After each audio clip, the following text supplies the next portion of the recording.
मंडळी नमस्कार, मी विलास बडे. न्यूज 18 लोकमतच्या बाप्पा मोरयारेमध्ये आपल्या सगळ्यांचं स्वागत.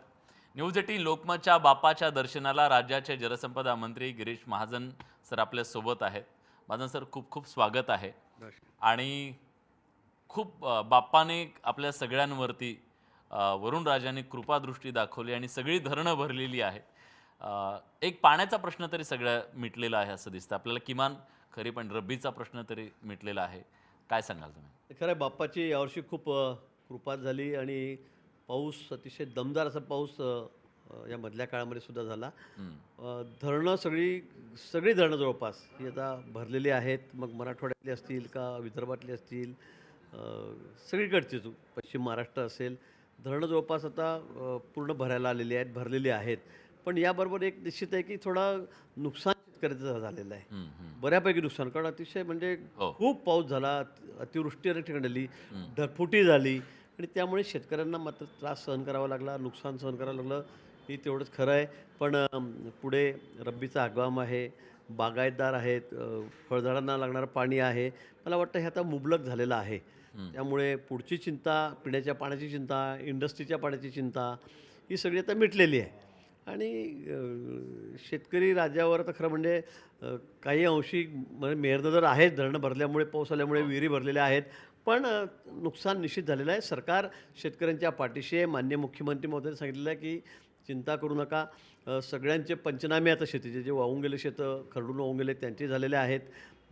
पिकांचं नुकसान झालं, त्यांचे आम्ही पंचनामे करतो आहोत, झालेले आहेत.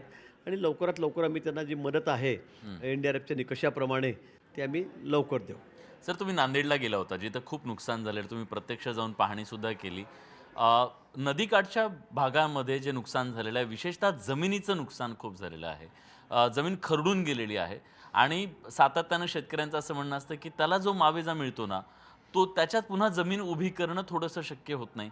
त्या दृष्टीनं काही प्रयत्न होऊ शकतात की तो मावेजा आपण वाढवू शकतो, असं काय? ती नुकसान भरपाई खरं आहे. पिकाच्या पेक्षा त्याची थोडी या वर्षी नांदेडला तर पावसाने कहर केला. होय. लातूरला पण आला, नांदेडला तर खूपच पाऊस झाला. आणि नंतर तर दुसऱ्या टप्प्यात परत मी जाऊन आल्यानंतर अगदी 4 दिवसापूर्वी जो पाऊस झाला तो तर म्हणजे कधी नव्हता. असा भूतन भविष्याचा पाऊस त्या ठिकाणी झाला. आणि त्यामुळे खूप नुकसान, म्हणजे पिकांचं नुकसान तर झालंच, जनावरांचं नुकसान झालं, जनावरं वाहून गेलीत, मृत्युमुखी पडलीत. काही माणसं पण त्या ठिकाणी 10-12 त्या नांदेड जिल्ह्यामध्ये मृत्युमुखी पडलीत. पण त्याबरोबर जमिनी खरडून वाहून ज्या गेल्यात, तर तिथे खाली दगडच राहिला काही ठिकाणी. सगळी माती त्या ठिकाणची जी आहे ती सगळी वाहून गेली आणि त्यामुळे खूप मोठं नुकसान शेतकऱ्यांना झालेलं आहे. आता NDRFच्या निकषाप्रमाणे, शासनाच्या निकषाप्रमाणे जी मदत आहे हे खरं आहे, कारण जमिनीचे पैसे आपण पूर्ण त्याला देऊ शकत नाही आणि तो बिचारा उभाही राहू शकत नाही, ही वस्तुस्थिती आहे. कारण इथे परत तेवढी माती आणून टाकायची, तिथे काय करावं आणि ते मिळणारी मदत ही अतिशय नगण्य आहे, ही वस्तुस्थिती आहे. मी खरंच माननीय मुख्यमंत्री महोदयांच्या कानावर हे टाकलेलंही आहे. आणि मी अजून सांगेल की बाबा त्यांना मदत थोडी अधिक आपण वाढून दिली पाहिजे. पिकांचं नुकसान झालं, यावर्षी झालं तर आपण रब्बीत घेऊ शकतो, पाऊस झाला तर पुढच्या वर्षी होऊ शकतं. पण जमीनच वाहून गेली तर मग त्याचं काय करायचं रे शेतकऱ्यांनी? त्याला विचारायला त्या अगदी खडकाळ भागाकडे फक्त बघतच राहावं लागतं. ही वस्तुस्थिती आहे. आणि मग त्या संदर्भामध्ये निश्चित सकारात्मक आम्ही आहोत. मुख्यमंत्री महोदयांना मी त्या बाबतीमध्ये विनंती करेल, काही ना काही यावर तोडगा निघेल. सर, आम्ही बघितलंय सरकारवर, राज्यावर किंवा अगदी नागरिकांवर सुद्धा जेव्हा एखादं संकट येतं तेव्हा संकटात धावून जाणारे गिरीश भाऊ आम्ही बघितलेले आहेत. पण यावेळेस मुंबईमध्ये इतकं मोठं आंदोलन आलं, या आधीच्या अनेक आंदोलनात तुम्ही दिसलात, पण यावेळी हे आंदोलन आलं, सरकार अडचणीत, कैचीत, एका जटिल प्रश्नात अडकलं असं दिसत असताना तुम्ही पडद्यामागून संकट दूर करण्याचं काम करत होतात, पडद्यावर दिसला नाहीत.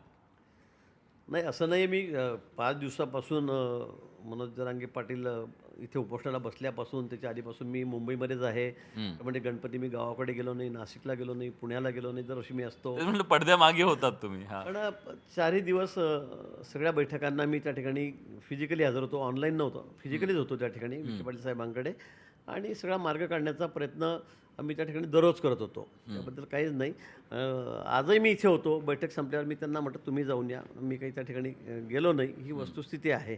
पण आपण बघितलं असेल की गेल्या 5 दिवसापासून, 6-7 दिवसापासून ज्या पद्धतीने किंवा आधीच्या काळापासून जे सगळ्या या गोष्टी चाललेल्या आहेत, मागण्यात, आंदोलन करण्याचा अधिकार सगळ्यांना आहे. त्याच्याबद्दल काही दुमतच नाही. लोकशाही आहे, आपण आपल्या मागण्या मांडल्या पाहिजे. पण त्या मांडण्याची पद्धत असते मला असं वाटतं. ज्या पद्धतीने एखाद्या व्यक्तीला टार्गेट करायचं आणि ज्या भाषेमध्ये आपण बोलायचं ते खरं मला यावेळेला पटलं नाही. म्हणजे आमचे शेवटी नेते देवेंद्रजी आहेत, राज्याचे मुख्यमंत्री आहेत होय. आणि तुम्ही त्यांच्याबद्दल ज्या भाषेत शिवराळ भाषेमध्ये बोलतायत, अगदी आईचा उल्लेख करून त्यांना खालच्या भाषेमध्ये बोलतायत, शिवी देत आहेत, तर हे मला न पटणार आहे. मला नाही अनेकांना ते न पटणारच मला आहे. हे कारण पटलेलं नाही. मुख्यमंत्री आणि खरं पदाची म्हणजे dignity पण आहे. डिग्निटी पण आहे. आणि पण मला एक सांगा, स्वातंत्र्य मिळाल्यापासून आपली ती मागणी आहे आरक्षणाची, कुणबी समाजाच्या संदर्भामधली, की बुवा आम्हाला ओबीसीमध्ये घ्या, मराठा समाजाला कुणबी समजा, आहे ना. पण इतक्या वर्षामध्ये इतके मुख्यमंत्री झालेत, कोणी याविषयी कोणी भ्रशब्द काढला का? हम्म. कोणी या विषयाला काही चालना दिली का? देवेंद्रजी मुख्यमंत्री झाले 14 ते 19, मला वाटतं त्यावेळेलाच फक्त मुख्यमंत्री देवेंद्र फडणवीस असतानाच या विषयाला न्याय मिळाला. 10% आरक्षण त्यांनी दिलं आपल्या मागणीप्रमाणे. जल्लोष झाला, एवढे मोठे मोठे लाखोच्या संख्येत मोर्चे निघाले. हे तर हो. छोटा मोर्चा होता परत, पण 5-5 लाख 7-7 लाख लोकांचा ऐतिहासिक मोर्चा, रेकॉर्ड ब्रेक झालं जागतिक. हो. एवढे मोर्चे या ठिकाणी निघालेत, मुख्य मोर्चे निघालेत. कुठे घाण नाही, कुठे गोंधळ नाही, कुठे नाचकाम नाही, कुठे कोणाला त्रास नाही. केवढे मोर्चे होते त्यावेळेला, हो. हो. याच्यापेक्षा 15-20 पट मोठे मोर्चे होते. पण असं कुठे झालं नाही. पण यावेळेला मला एक कळालंच नाही की फक्त एकच माणसाला टार्गेट करायचं, हम्म. देवेंद्र फडणवीस नालायक. देवेंद्र फडणवीस आमचं वाटोळं करतोय, देवेंद्र फडणवीस हा सगळा व्हिलन आहे. कशासाठी? ज्या माणसाने तुम्हाला दिलं ते शेवटी खालच्या कोर्टात टिकवलं, आम्ही हायकोर्टात टिकवलं, सुप्रीम कोर्टात गेलं असताना आम्ही त्यावेळेला नव्हतो सरकारमध्ये, हो. उद्धवजींचं सरकार होतं. आम्ही वारंवार सांगितलं की त्यांनी बाजू बरोबर मांडली नाही, त्यांनी आपली टीमवर कोणी लक्ष दिलं नाही त्यावेळेला. मी खरं सांगेल, मी मागच्या वेळेला 5 वर्ष या उपसमितीत 5 लोकांच्या समितीत सदस्य होतो, चंद्रकांत दादा अध्यक्ष असताना. मी आता या समितीमध्ये आहे. पण ज्या गांभीर्याने तुम्ही बघायला पाहिजे होतं त्या गांभीर्याने तुम्ही त्या ठिकाणी बघितलं नाही आणि म्हणून ते सुप्रीम कोर्टामध्ये टिकलं नाही. हे सूर्यप्रकाश इतकं स्वच्छ आहे. आणि त्यानंतरसुद्धा देवेंद्रजींनी दिलं ना, आपल्याला सारथीच्या माध्यमातून असेल, अण्णासाहेब पाटील यांच्या महामंडळाच्या माध्यमातून असेल, ACBCच्या माध्यमातून असेल, त्यापेक्षाही जास्त मदत देवेंद्रजींनी गरीब म्हणजे या समाजातल्या गरीब मुलांसाठी त्या ठिकाणी योजना आणल्यात, मदत दिली, त्यांना कर्ज दिलं उद्योग काढण्यासाठी, त्यांना शिक्षणासाठी मदत केली, स्कॉलरशिपसाठी, परदेशात जायला मदत केली. हे सगळ्यांना माहीत आहे. आणि मग एखादा माणूस एवढं पोटतिडकीने करतो आहे आणि त्याच्याबद्दल इतका अर्वाच्य बोलावं. एकटा माणूस दुश्मन, बाकी सगळे चांगले.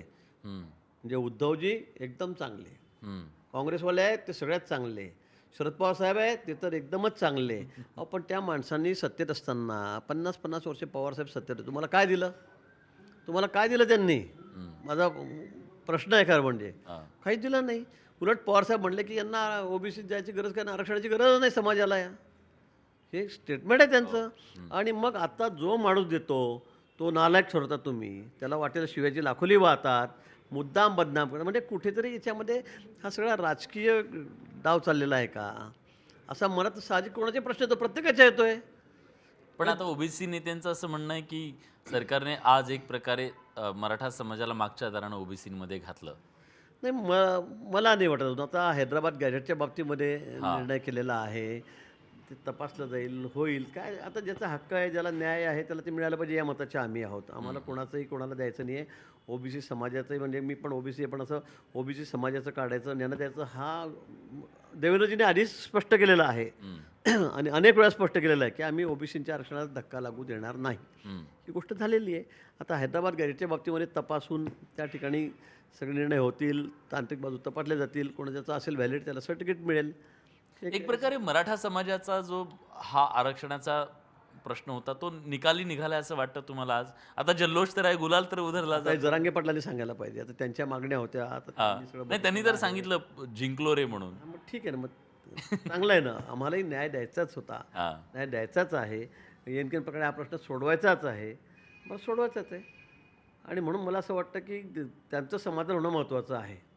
कारण ज्याप्रमाणे ते सगळे सोयऱ्यांना पण द्या, संपूर्ण मराठा समाज आता ओबीसीच आहे, त्यांना कुणबी जाहीर करा, हे तांत्रिकदृष्ट्या कुठेही न बसणार आहे, कुठेही न बसणार आहे.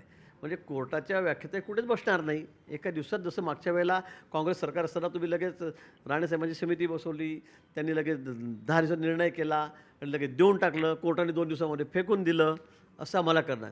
देवेंद्रजी वारंवार सांगतात की आम्हाला टिकणार आरक्षण द्यायचं आहे.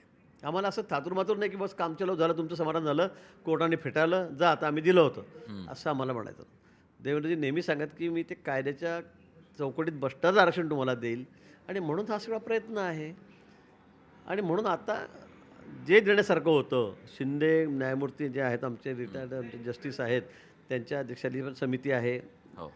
त्या समितीने सगळा अभ्यास केला. आम्ही 3 ते 4 दिवस आम्ही सोबतच होतो.